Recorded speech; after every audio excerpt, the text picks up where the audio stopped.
Basta mga tambay, balik kayo, samahan nyo kami sa tambayan ko. Tambayang masaya. Pag may oras kayo, tumambay kayo sa tambayan ko.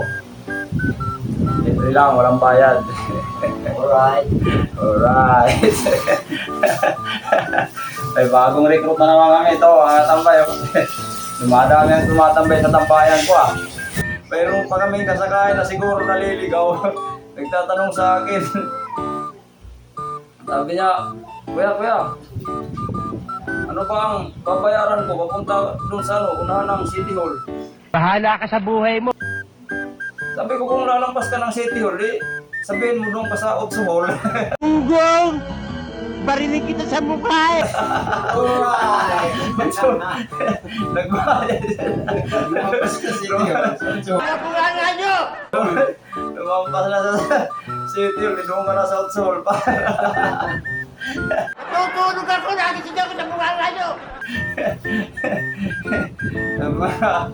Malulupit na karanasan. Tapos, mayroon pa magkaibigan din na nakasabayan namin.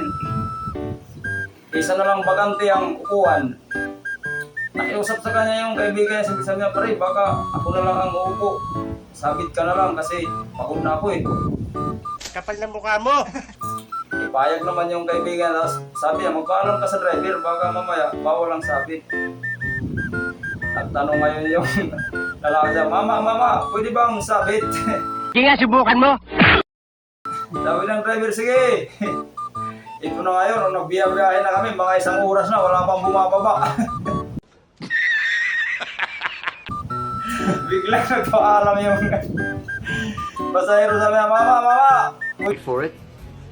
Here it comes.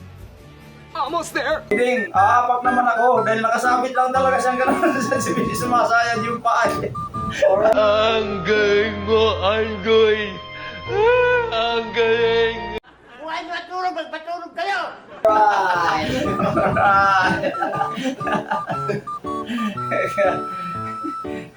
Shout out mga katambaya sa mga solid supporter ng tambayan ni Rio. Maraming salamat sa walang sawang pagsuporta. Baka naman. Mawawag naman ang gusto namin para makita nyo.